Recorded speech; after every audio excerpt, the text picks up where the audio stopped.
अस्सलाम वालेकुम दोस्तों अगर हम अपनी गिरदोनवा का जायज़ा लें तो हमें आस पास उम्मत मुस्लिमा कई फ़िरक़ों और कई मसालक में तकसीम नज़र आती है।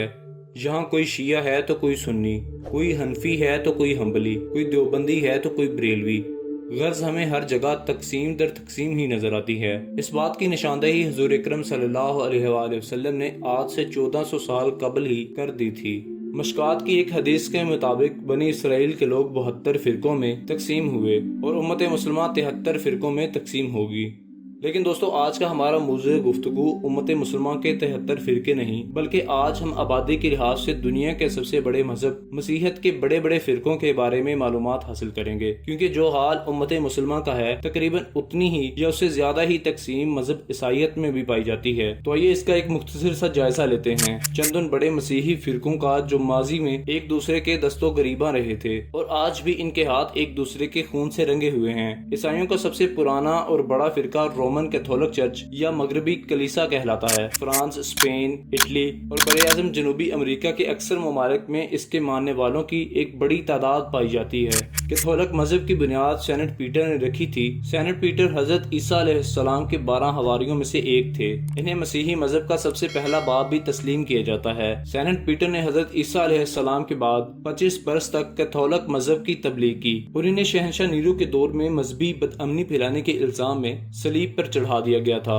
कैथोलिक चर्च की 4वीं सदी ईस्वी में ईसाईयत कबूल करने वाले रूमी बादशाह कॉन्स्टेंटाइन दी ग्रेट की वजह से बहुत ज्यादा तकवीयत मिली। इस बादशाह ने कैथोलिज्म को रोम का सरकारी मजहब करार दे दिया। सन 445 ईस्वी में ये कानून बन गया कि जो भी रोम का बिशप होगा वही मगरबी कलीसा का सरबराह होगा और पोप कहलाएगा। कदीम कानून के मुताबिक पोप का इंतखाब उम्र भर के लिए होता है। दोस्तों एक कैथोलिक पोप के इख्तियारात इस कदर ज्यादा होते हैं कि इसे अकायद में तब्दीली के इख्तियारात भी हासिल होते हैं और इसके फैसलों को गलतियों से पाक समझा जाता है। पोप का मरकज वेटिकन सिटी में है जो यूरोप के शहर इटली में मौजूद है। यूं मसीही पोप इस कदर बाइख्तियार हो गए कि बड़ी बड़ी मुमलिकतों के बादशाह तक इनकी मर्जी के बिना अपने फैसले न ले पाते। उन्होंने बादशाहों की तर्ज पर अपनी दरबार सजा लिए जहाँ पर करप्शन, खुशामदी और साजिशी अनासर सबकी सब पाई जाती थीं। इन मुतलिक अनान पॉप्स की वजह से यूरोप की एक बड़ी आबादी सलीबी जंगों की भी चढ़ गई थी। इन्हीं वजूहात की बिना पर 11वीं सदी ईस्वी में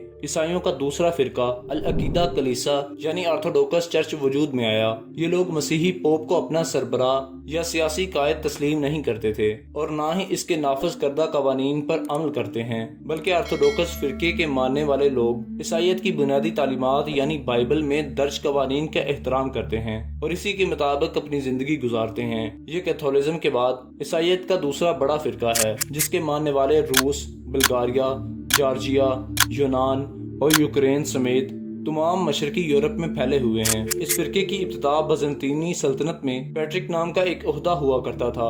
ऑर्थोडॉक्स फिरके का सरबराह कहलाया जाता था। उस्मानी तुर्कों के हाथों कुस्तुनतुनिया की फतह के बाद ऑर्थोडॉक्स फिरका कई शाखों में तकसीम हो गया। रूस, बल्कान और यूनान के इलाकों में अलग-अलग कलीसियाएं कायम हो गईं, जिनका अलग अलग नज़्म ज़ब्त था। माजी में कैथोलिक और ऑर्थोडॉक्स फिरकों के दरमियान इस कदर नफरत पाई जाती थी कि जब सुल्तान मोहम्मद फातेह ने ऑर्थोडॉक्स के फिरके के मरकज कुस्तुनतुनिया पर हमला किया तो कैथोलिक अकीदे के मालिक रियासतों ने इनकी कोई मदद न की, जबकि ऑर्थोडॉक्स फिरके ने भी कैथोलिक से मदद लेने की बजाय मुसलमानों के कब्जे में जाना ज्यादा पसंद किया।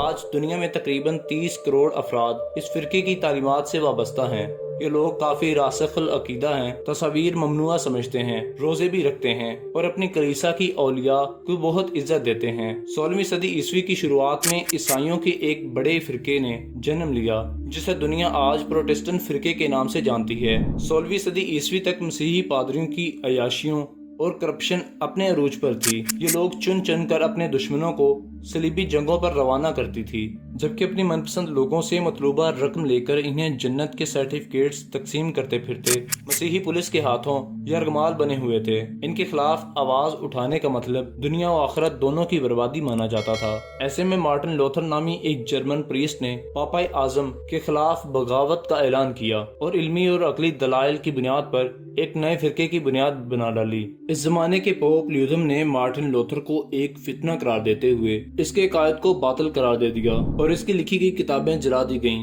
اور اس کے ماننے والوں کو چن چن کر قتل کر دیا گیا۔ لیکن مارٹن لوتھر کے مرنے کے بعد اس مسیحی فرقے نے بہت زیادہ ترقی کی اور یورپ کا ایک بہت بڑا حصہ اس کے پیروکاروں میں شامل ہو گیا۔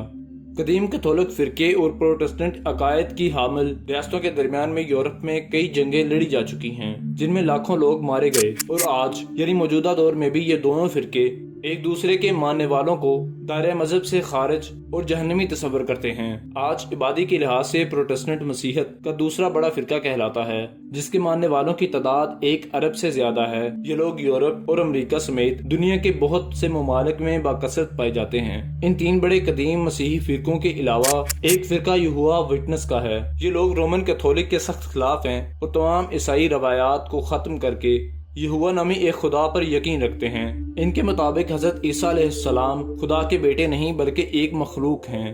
اس فرقے کے ماننے والوں کی ایک بڑی تعداد امریکہ میں رہتی ہے اور یہ لگ بھگ 1 کروڑ کے قریب ہیں۔ دوستو، یہ صرف مذہبی عیسائیت کے بڑے بڑے فرقوں کا احوال تھا۔ اس کے علاوہ بھی چھوٹے بڑے درجنوں فرقے پائے جاتے ہیں جنہیں ایک ویڈیو میں بیان کرنا کسی صورت میں ممکن نہیں، اس لیے آج کے لیے بس اتنا ہی۔ دوستو، ویڈیو پسند آنے کی صورت میں ویڈیو کو لائک اور شیئر ضرور کیجیے گا اور ہمارے چینل کو سبسکرائب کر کے ساتھ میں بنے بیل آئیکن کو ضرور پریس کیجیے گا تاکہ اس طرح کی مزید ویڈیوز آپ تک بآسانی پہنچ سکیں۔ اسی طرح کے مزید انٹرسٹنگ ٹاپک کے ساتھ ملتے ہیں، تب تک کے لیے ہمیں اجازت دیجیے۔ اللہ حافظ۔